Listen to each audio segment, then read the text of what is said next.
Good afternoon, all. It's great that you're all with us.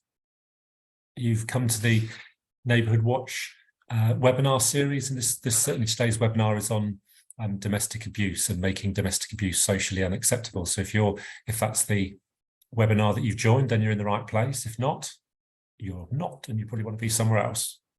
And we'll just give it a few minutes for everyone to join.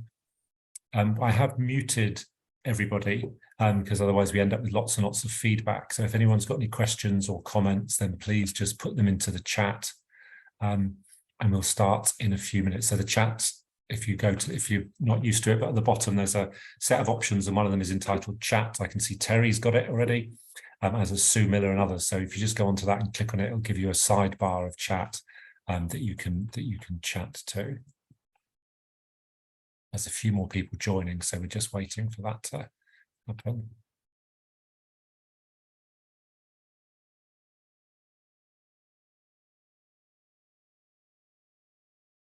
John, in terms of the recording, it is recorded and we'll be putting it on the website. So don't worry about recording it locally. We'll put it. We'll just edit the very beginning, so you've got the bits of me speaking now. You won't have.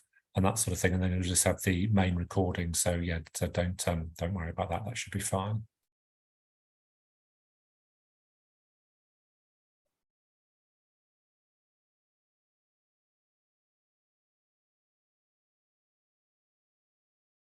Literally, just give it a couple more minutes. There's still people joining the waiting room a little bit, so I'll just give it till sort of. I'll give it another minute till 4 minutes pass, and that seems generous enough. So we'll start at that point.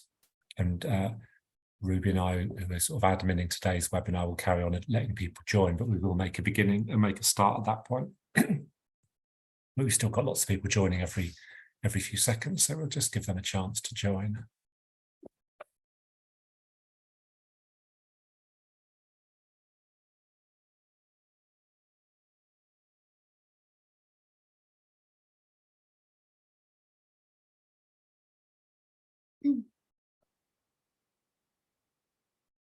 So just welcome people again. So welcome to the Neighbourhood Watch Network autumnal webinars. I mean, if you know, we've got webinars all this week.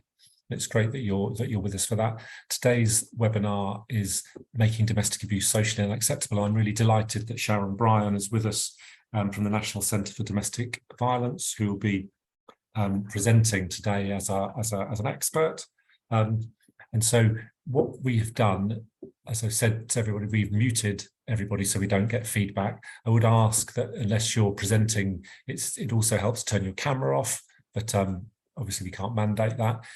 If anybody's got any questions, please put them in the chat. I can see lots of people are already using the chat, which is brilliant. But if you can put questions in the chat, Ruby, who's the head of comms, who's also on this call with myself and Sharon, will take note of the questions and present them to Sharon at the end, because I think it's too much to ask anybody to be able to present and talk and watch the chat and type answers. That's an impossible task. So Ruby and I will do all that we can to help that today. So I'm really pleased to welcome you, Sharon. So thank you very much for giving, and over to yourself. Thank you so much. Hi everyone. We've got loads of people here, which is absolutely great. My name's Sharon Bryan, and I am the Head of Partnerships and Development at the National Centre for Domestic Violence, or as we're more commonly known, NCDV.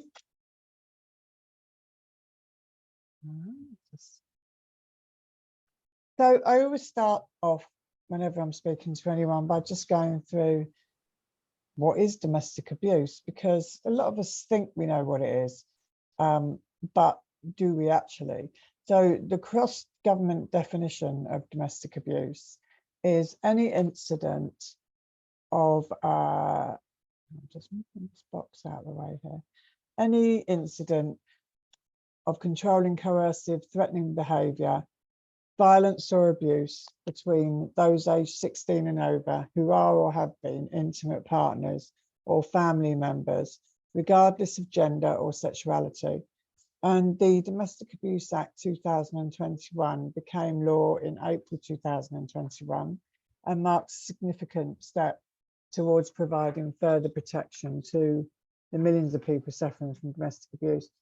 The Act has 4 main objectives: to promote awareness, to protect and support victims, to transform the justice process, and to improve performance of the justice system.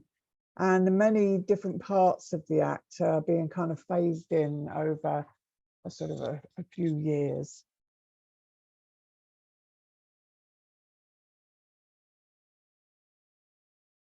So the different types of domestic abuse. Physical abuse is what most people think of as domestic abuse. If you say to somebody, oh, you know, somebody's going through experiencing domestic abuse, most people automatically think of, you know, somebody getting a black eye or being hit. And obviously physical abuse is about being hit, slapping, punching, kicking, hair pulling, biting, pushing, anything that makes contact with the body is physical abuse, even if someone uses an object to hit you with. So even if somebody was to throw, I don't know, a remote control from the telly at you, that would still be classed as physical abuse. The emotional abuse is being blamed for all the problems in the relationship and undermining your self-esteem and self-worth, sulking and not talking, threatening to kill themselves, and that's a really common one, telling you what to wear and when you can go out, not letting you out, checking your phone or emails. Coercive control is kind of a new one, really. It's always been there, but it's a new one that many people haven't heard of before. It became a criminal offence in 2015. And it's all of the above, emotional abuse. And it's also isolating you from friends and family, not letting you eat or drink, monitoring your time, repeatedly putting you down, calling you names, and making you think you're mad. So, for example, if you always keep your keys in one place, they may move your keys. And then when you go to get them, they're not there. And you think, where are they? Where did I put them? And the other person will say, well, you must have moved them. Things like that. Financial abuse is not letting you have any money, threatening you if you don't give them money, forcing you to put all the benefits in their name, making you show them receipts for everything you buy. And sexual abuse is forcing you to have sex, unwanted touching or kissing, making you watch pornography, forcing you to have sex with other people in front of them, forcing sex without protection, taking explicit pictures of you without your permission, criticizing or using sexually degrading insults. So now we're going to do a little quiz. And John, have you got the poll ready? Yes, I have. Give me a second and I will.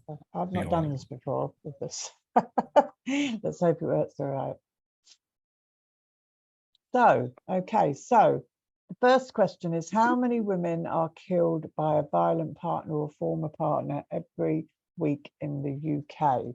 If you can tip, there's multiple choice for all of these. And at the end, we'll go through the answers. So who thinks it's 1 woman? Who thinks it's 2 women? Who thinks it's 4 women? If you put your answers in.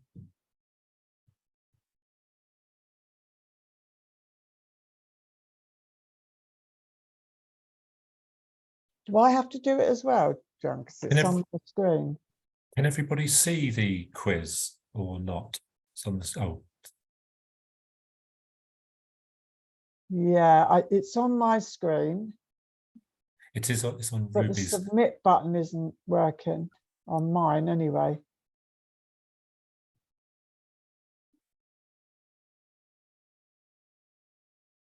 Right.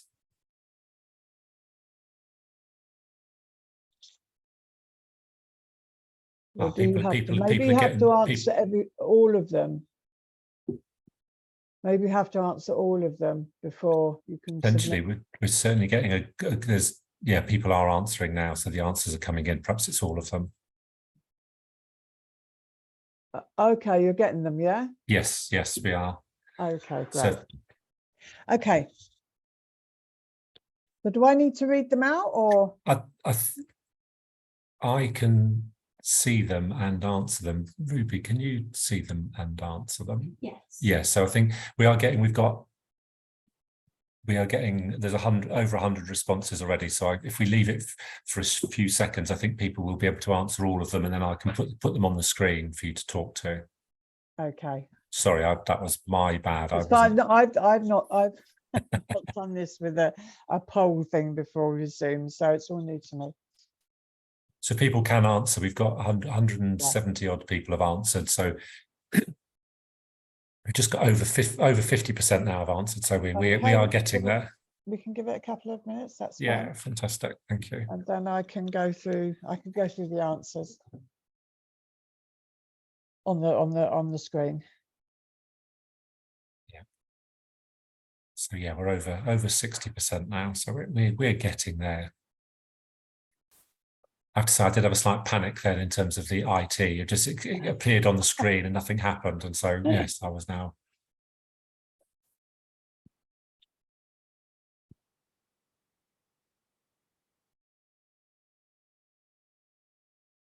Still a few people's answers coming in. So we're over 75% now. So I think we're getting a good response.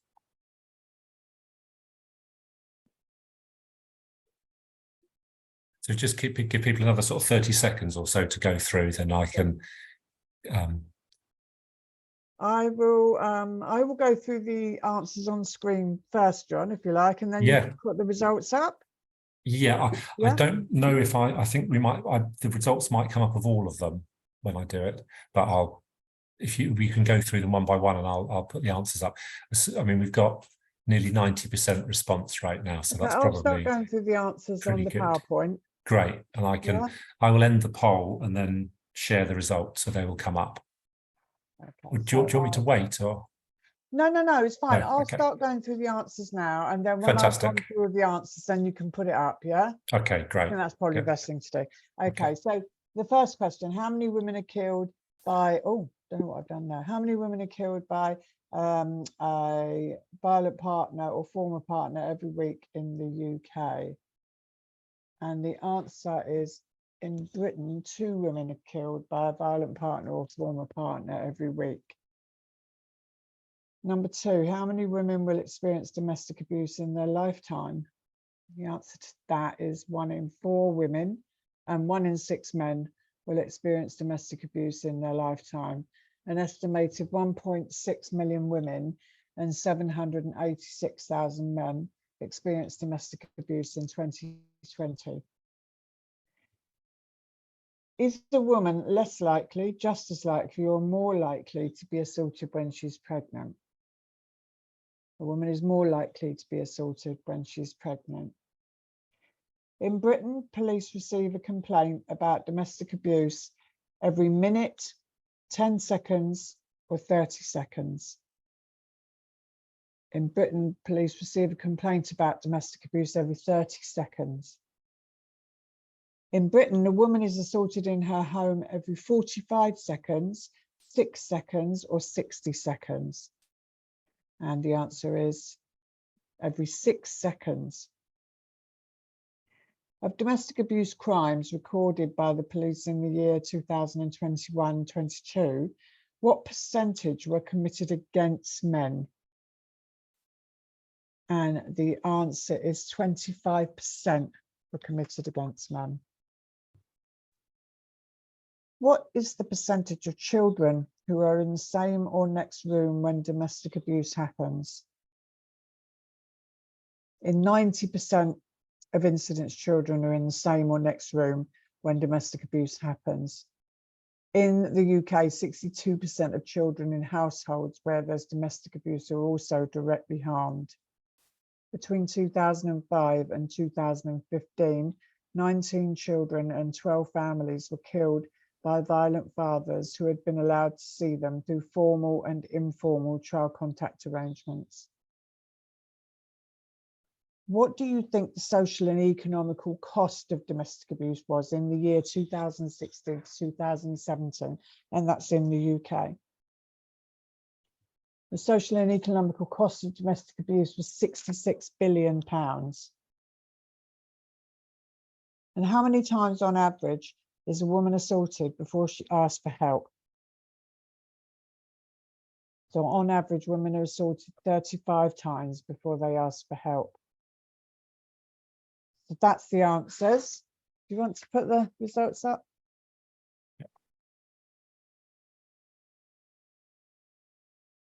The results are up now, so I can scroll through them.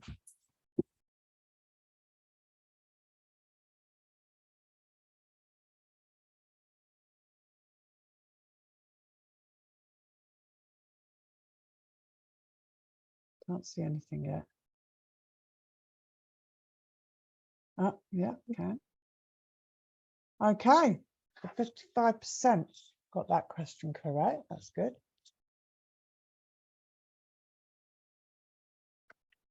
Oh no, got it wrong. Sorry. For four women was the, how does this work? So it puts the question that was most answered. I see. Okay. Yeah. Yep. So how many women will experience abuse in their lifetime?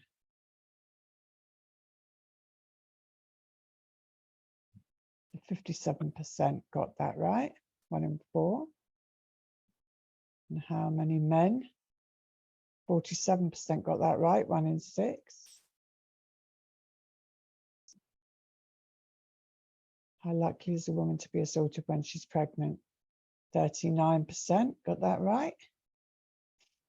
In Britain, police receive a complaint about domestic abuse every minute, 10 seconds, 30 seconds. Yeah, nearly half got that right. In Britain, scrolled up too much. In Britain, a woman is assaulted in her home every 45, 6 or 60. The answer was 6, and it's pretty shocking, isn't it? That and you know, most people get that wrong actually. Of domestic abuse crimes recorded by the police in the year 2021-22, what percentage were committed against men? 25%, yeah. 42% people got that right. What is the percentage of children in the same room? Yeah, 24% got that right. Most people thought that was 75%. Most people got that right. Over half got the question 9 right. And well over half got the last question right. How many times on average is a woman assaulted before she asks for help? 35 times. That's great. Okay.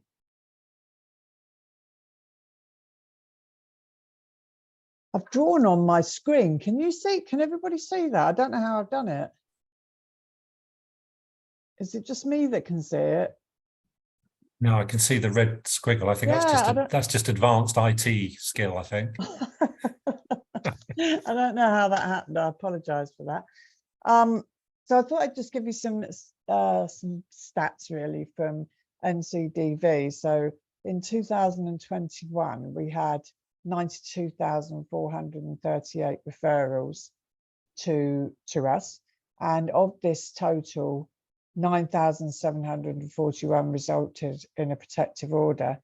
And you might think, well, that's not very many considering that many referrals, but there are many reasons why people may not proceed with a protective order after they've been referred to us, and all those reasons range from being frightened to loving the person that's doing it to them.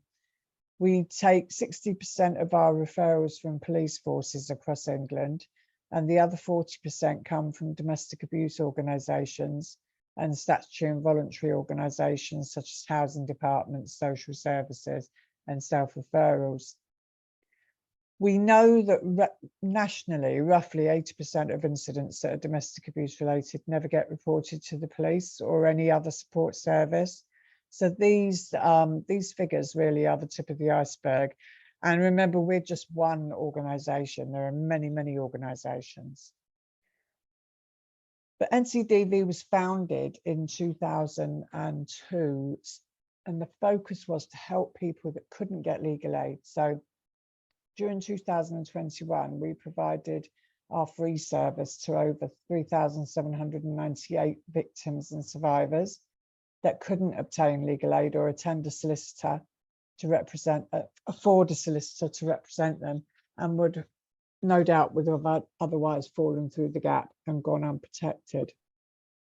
In 2022, we had a total of 95,905 referrals, and of that total, 10,023 resulted in a protective court order, and we helped 5,055 victims, survivors that could not obtain legal aid or afford solicitor.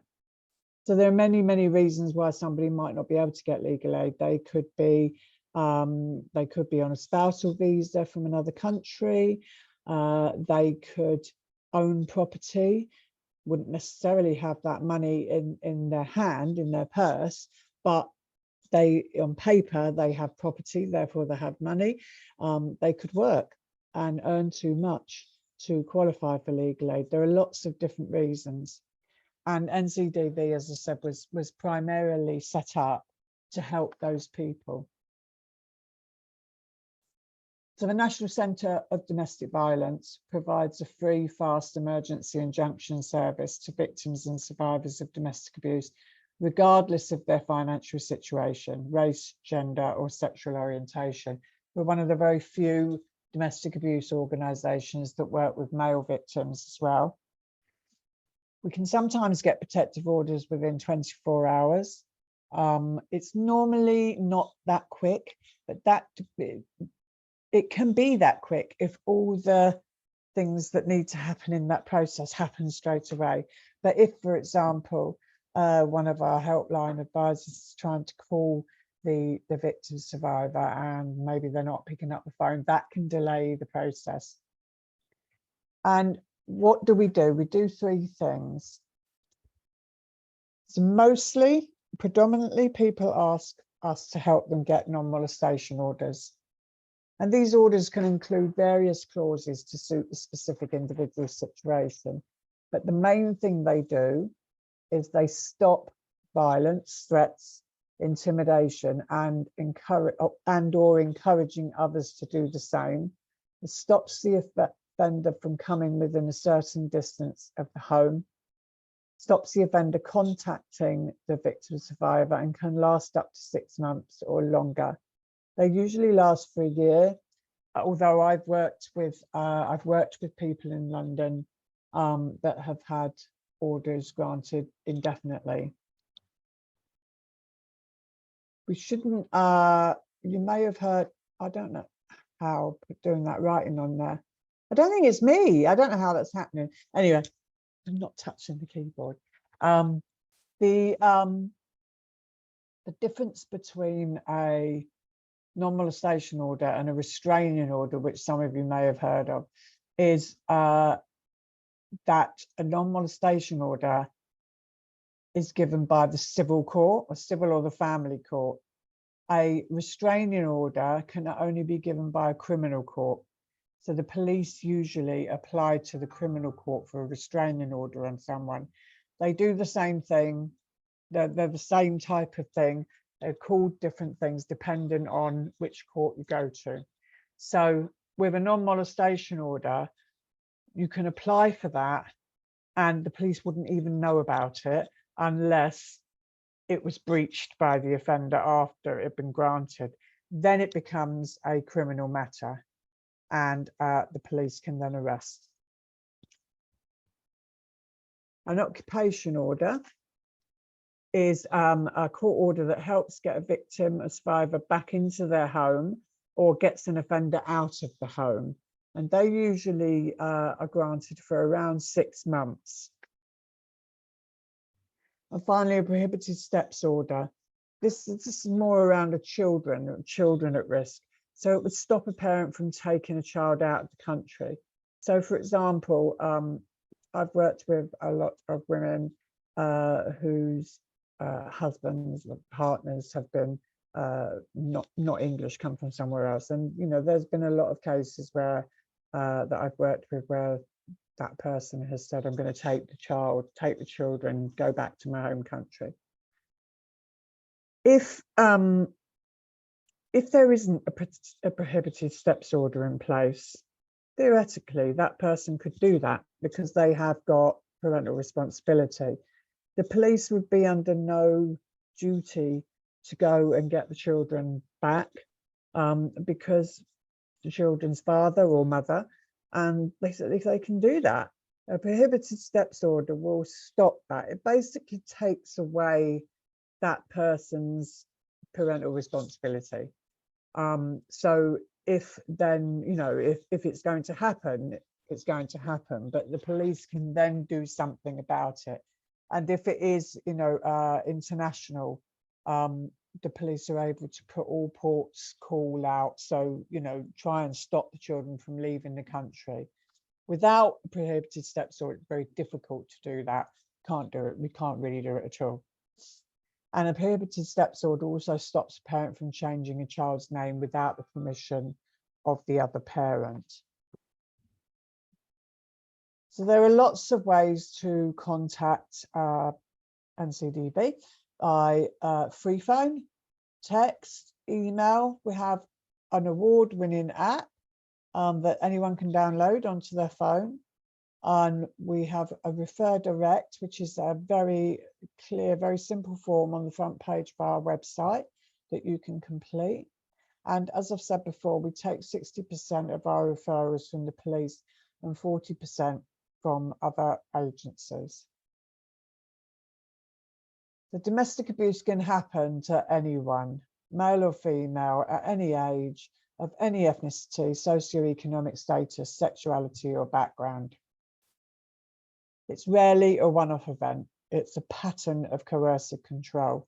It may be any of the other things that I talked through before as well, but it will always be coercive control. That will always be present. It tends to increase in frequency over time, and it tends to increase in severity over time.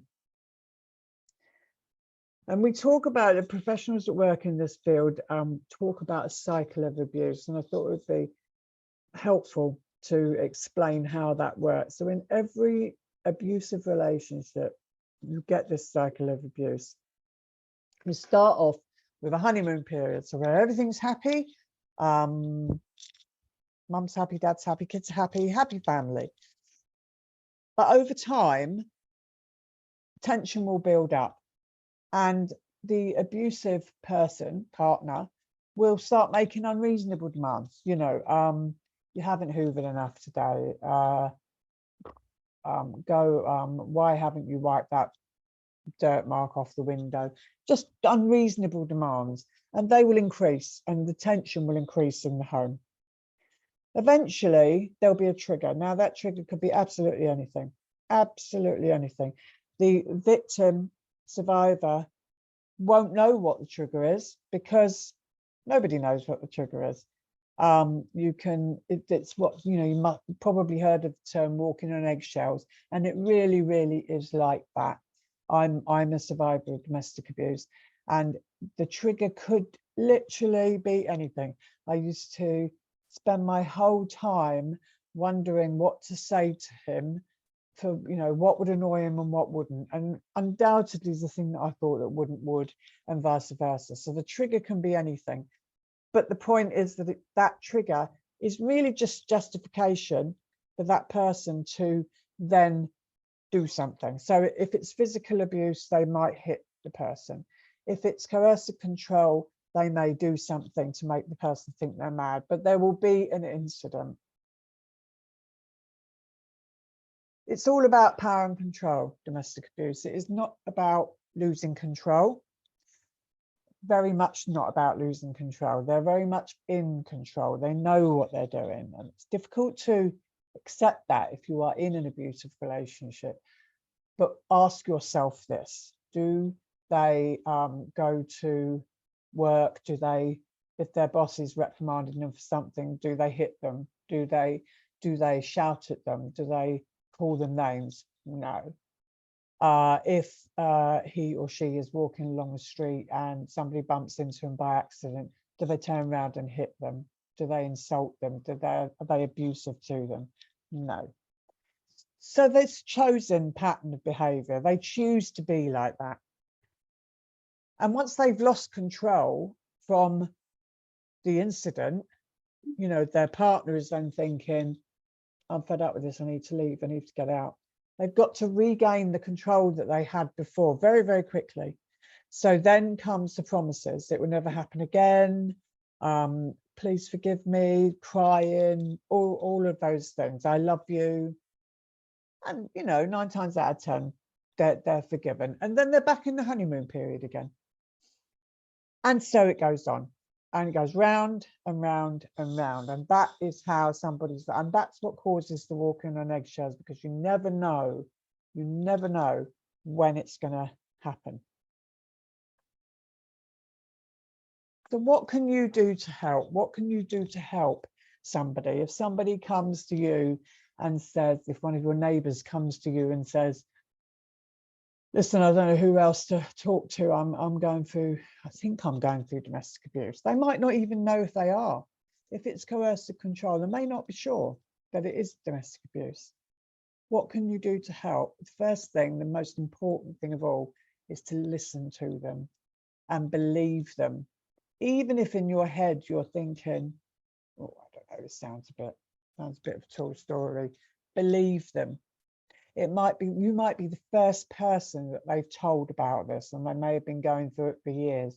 So listen to them and believe them. And let them know that the prevalence of domestic abuse is high and that they're not alone. You can tell them the figures from what, you know, the quiz that we've done today. Sometimes it helps people to know that they're not the only one. And trust me, when it's happening to you, you do feel like you're the only one. Remind them that they're not to blame for anything that has happened to them. It's not their fault and it's not their responsibility. It's the perpetrator's responsibility, and they are the ones that need to be held to account, not the victim, survivor. Make it your business to arm yourself with information about different options and sources of support. You can get leaflets on like Google, local domestic abuse services, get some of NCDV's literature off the internet. It's all free off of our website. Make sure you've got the information to hand that you can give them. They may not want it. To respect whatever choice they make and let them know that you'll be there for them regardless of what they decide to do, because they may not want that information. They may not want to leave. They may want to leave, but they may not be ready to leave. It takes a long time. And remember, we said, you know, on average, a woman's assaulted 35 times before she asks for help. What the important thing is to let them know that you are there for them. And that's it. That's the end of my presentation. So I think what I'll do is I'll stop sharing now. If that's okay, John? That would be great. Yeah. Okay. Thanks, Sharon. That's really helpful. We've had lots of comments. Several people who are watching are on the webinar saying that it's helped clarify their thoughts in terms of their own situations. So obviously would encourage people to get support as is detailed in your presentation. So I think that's just say that's straight away. And obviously if people are or believe they're experiencing something, then to seek support from the various agencies, but certainly from the National Centre for Domestic Violence would be one point to go for there. And some of the questions that came up, there are a few questions around coercive control and kind of what there was, because I'm aware that's is kind of newer, as you mentioned, to enter legislation. So I just wondered if you could sort of again just give some examples in terms of coercive control and how that works. Coercive control is sort of is persuading you, manipulation, really. I don't know if any of you are familiar with the Sally Challen case. So Sally Challen was a middle-aged lady, and she killed her husband, basically, and she was sent to prison she was sent to prison for life. in 2015, coercive control became a criminal offence, and suddenly, so thousands of people knew what it was, and Sally's sons, David and Andrew, appealed with the help of some domestic abuse organisations. They appealed their mother's sentence, and she was actually released from prison because it was, it was found that the court didn't take into consideration the years and years and years of coercive control that she had experienced from her husband. David is actually one of NCDV's official supporters, and I've spoken to him at length about it. And he's a wonderful man. I mean, at the end of the day, it was his father that was killed. But so coercive control is it's manipulation, basically, to a point where you can actually feel you're going mad. That's the other term for it that a lot of people call it is gaslighting. That's another word that people use to describe it. Okay, yeah, thanks, Sharon. That's really, really helpful. And there was one specific question which you may be able to answer, I don't know, but around whether how the various orders that you mentioned, how they work, whether there's joint ownership or joint tenantship in a house or a property. Yes, I can answer that. So an occupation, a non-molestation order, that isn't a problem. But what you would probably be advised to do is to go for a non-molestation order and an occupation order. So where there is joint ownership, it does become tricky, I'm not going to lie, because a court will not want to turn anyone out onto the street if they haven't got anywhere else to go. Nobody, not even if they are really violent or abusive. So the court needs to be satisfied that that person has somewhere else to go. They don't have to be another property of their own. It could be family or friends, but it can happen, and it does happen, that people can get those orders. That's helpful, thanks. It's more difficult to get an occupation order, right, than it is to get a non-molestation order if there is joint property or joint names on properties.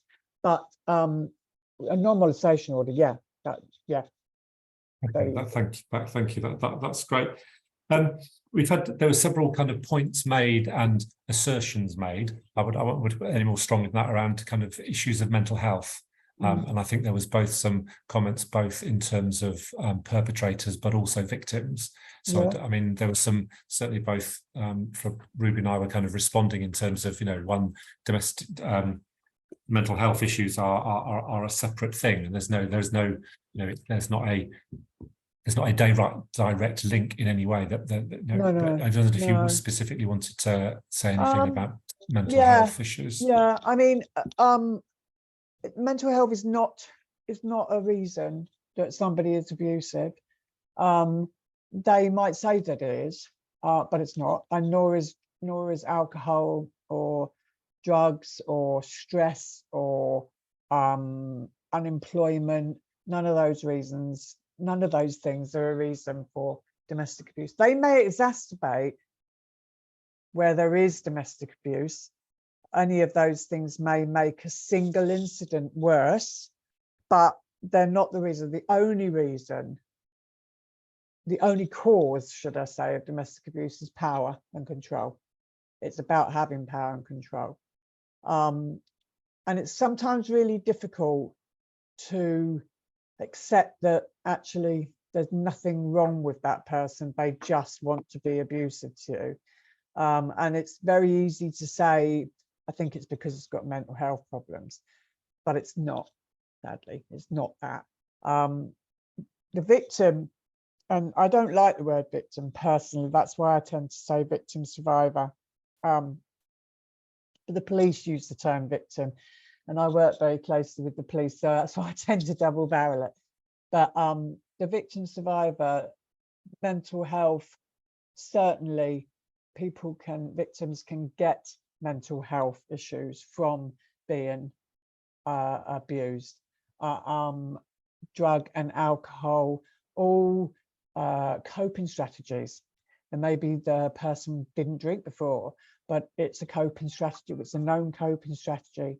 The suicide rate is very, very high for people that have experienced domestic abuse. Yeah, no, and certainly there was some comments in the chat about various factors may make someone more vulnerable, not as a perpetrator, but as a potential victim survivor. Yes, and that mental health would be one of those potentially. Yes, absolutely. Yeah. There was the other question was particularly about, I think, particularly about your organisation, the National Centre for Domestic Violence, around whether you also support victims of historical domestic abuse. Okay, so to get a protective order from the court, the incident has to be quite new.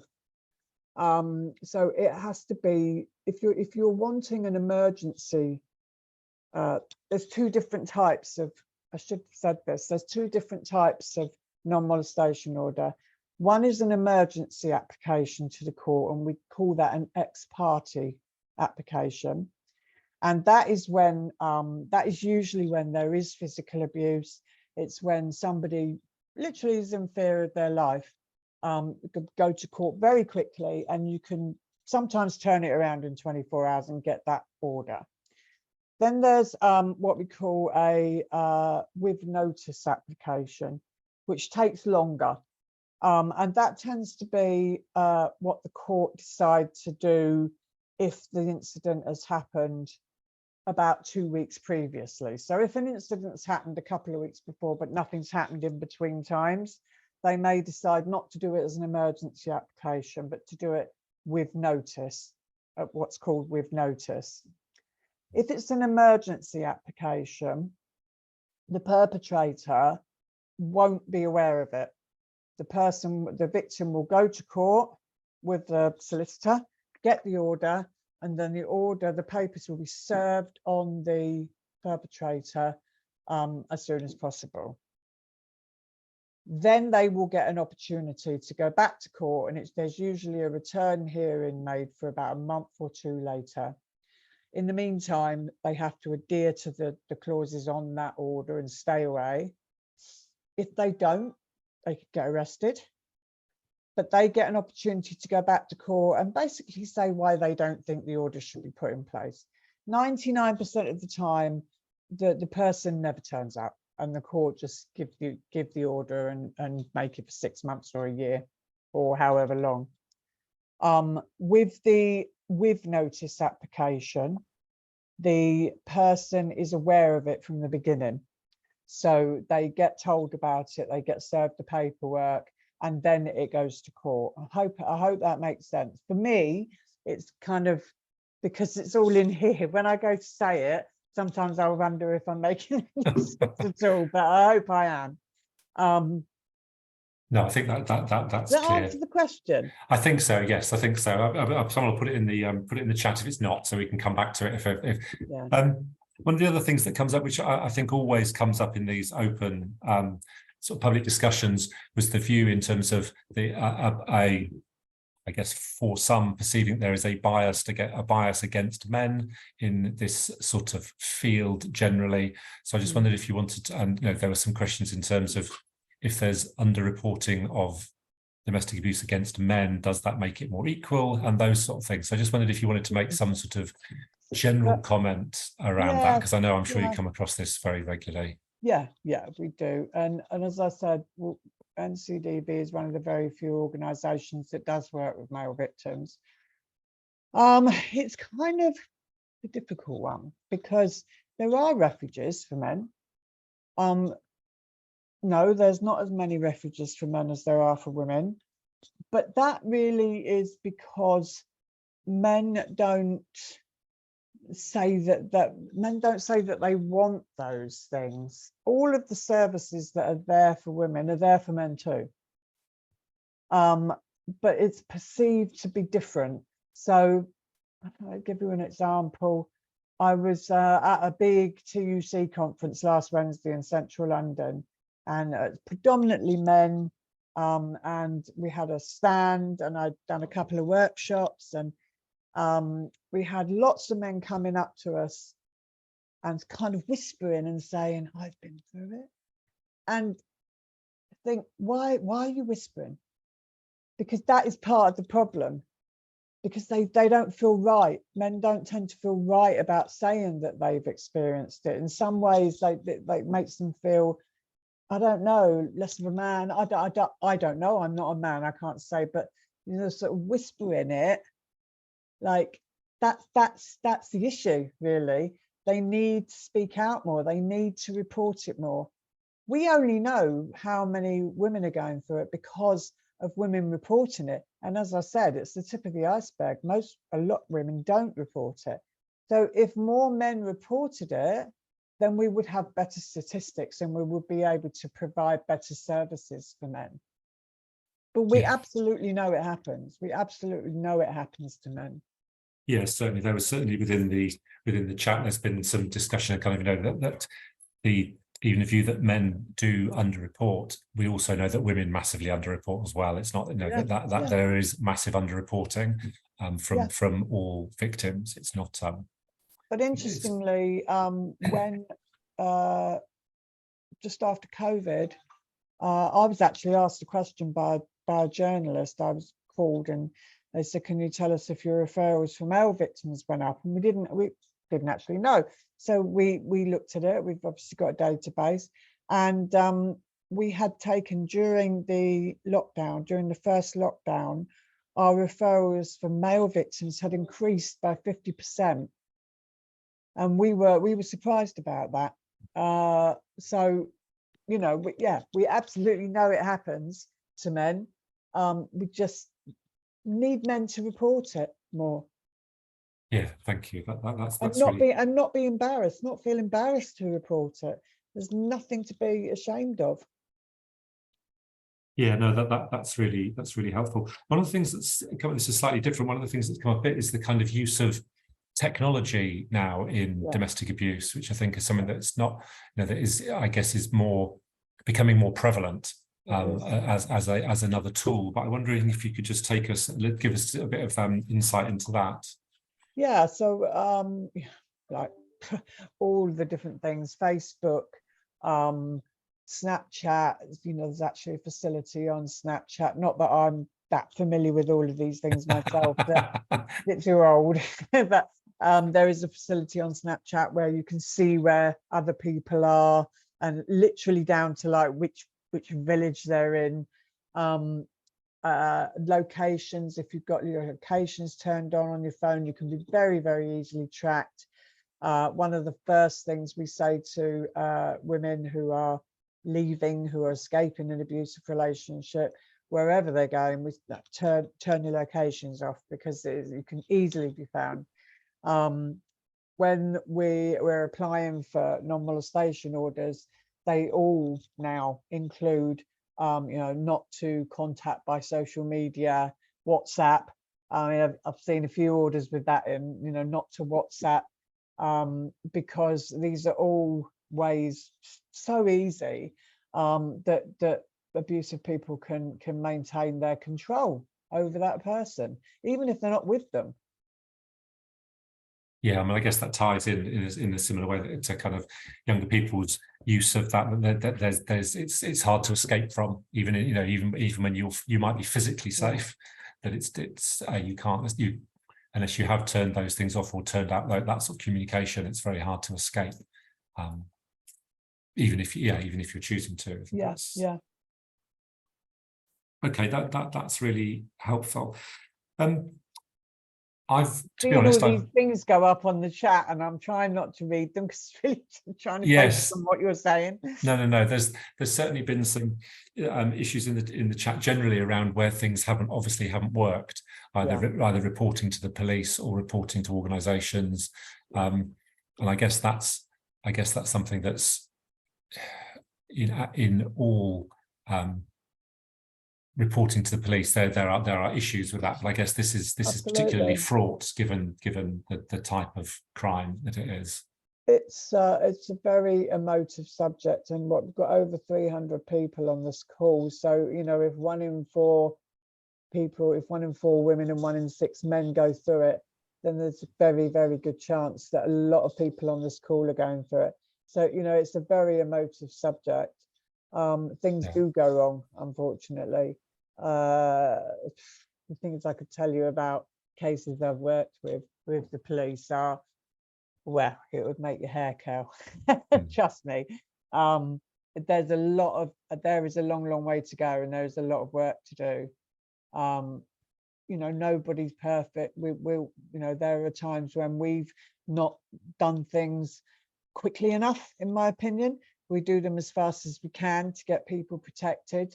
But we have, you know, between 250 and 350 referrals every single day. And it's, if you were to go outside this room, you would hear it all. You know, a room full of people on the phone to people that are going through it. So it's difficult, and it's vastly under-resourced. You know, the government just don't. I mean, I'm not going to start getting political. It's a bit controversial, but you know, the domestic abuse is usually pushed to one side for something else. You know, we were talking about it today in a meeting, because the Met Police have been told to, you know, not to respond to crime calls, crime incidents, because, you know, to go to the demonstrations. That's all very well, but what's happening to the people that the crime's happening to, that the police aren't going to? So, you know, it's very, yeah, it's a very emotive subject, and can be very, very frustrating to talk about. Yeah, no, and I'm sure, you know, we know that resources across so many things are so appallingly poor. But I think, as you rightly point out, this is a particularly sorry state within this really awful field. We had one comment a bit earlier just around with a question around the incidence of domestic abuse around sporting events, which I think is, I just wondered if you were able to sort of enlighten us a bit on that. Yeah, we all kind of gear up here, and I know that all domestic abuse organisations do when there's a big football tournament going on, a World Cup, or you know, a UEFA Cup, European Cup, whatever coming in. I don't follow football, but the incidence of domestic abuse goes through the roof when there is a big sporting event, and rugby. And we know that it happens in other countries too. But yeah, that's for everybody. And we think that it is, we think that, you know, obviously alcohol can be involved in that. That can exacerbate an already vulnerable situation where there is already domestic abuse happening. It can kind of like takes, like, somebody that's really passionate about football, it's kind of, it's their identity, you know. So if they get so kind of engrossed in the game, when their team doesn't score, it's kind of like a personal insult to them, you know. They have to try and sort of get some control back of that, remembering that domestic abuse is all about control. It's all about being in control, not out of control. So yeah, we see that, and we make sure that our resources are ready to cope with the influx of extra referrals. And if our referrals suddenly go up, we, you know, more than they are normally, we'll kind of say, okay, is there something going on at the moment? Is there some sort of football tournament going on? So yeah, that is very true. That does happen. Yeah, and I think you mentioned early on in terms of what you saw when the COVID pandemic was in its when we were having lockdowns and that kind of thing. So presumably that was, you know, I know there was a great deal of concern about the huge increase then in terms of domestic abuse across the board. Yeah, it wasn't actually during the lockdown that it spiked. It was when we were coming out of lockdown, because remember, nobody could get out, could they? They couldn't get away from their partners to make that call or send that text. while we were actually in lockdown. A lot of cases of domestic abuse are first disclosed actually by children at school to their teachers, not by their parents, and the kids weren't at school. So it was as we were coming out of lockdown that we started to spike, and not just us, every domestic abuse organisation. Yeah, no, that's helpful. Thank you. I mean, we've had a few, as I said at the beginning, we had a few queries in terms of where to go for support. So I'm wondering if there's a, if your phone number or whatever, so we can put that on the chat on this call, so people have got that now, if that's something that would be helpful. I've got to think what it is now. Ring it, yes, absolutely. It's 0800 970 2070. Great, thanks, Sharon. So I think Ruby's going to put that into the chat. So if people do want to call that helpline, then they've got that available and to them here. Well, and I would just put in the website address actually. Great, thank you. And are you happy to have to lots of information on there? Yeah, and are you happy to share your slides, Sharon, with us? Absolutely. We can send them out. Yeah, we can make them available. That's brilliant. Okay, well, thanks, Sharon. I have very few tasks this evening apart from making sure we finish on time and making sure some questions go your way. So I hope I'm managing that, and I think Ruby has been answering as many of the questions where we're able to provide information. But if there is anybody that has any, I don't know if you saved the chat. If there's anybody that put any message that where they are asking for specifically for something, for help, something, please do put them on to me. Yeah, will do. That's something. Outside if there's something, and I'll contact them. Yeah, thank you. That's really helpful. Okay, well, thank you very much, Sharon. I really appreciate it, and it was quite far-reaching and kind of some interesting elements that, as well as the just some of the truly shocking and kind of horrific data, which is always awful to hear. And I think it doesn't particularly seem to improve, but not without lots of people trying really hard and lots of very motivated people to do that. So thank you, Sharon. You're welcome, and I hope it's been helpful for everyone. I think, as I was saying, I think we've had quite a few of people saying that that they are in a situation, and that's helped clarify, which I think is is one of the most important services we can do. So that's been truly helpful for some people, I'm sure. So thank you very much, and thank you everybody for joining us at these Neighbourhood Watch webinars. I hope it's been useful. We will put this webinar on our website. We will top and tail it so you don't hear the boring bits of me speaking at the beginning and end, but just have the good bit in the middle.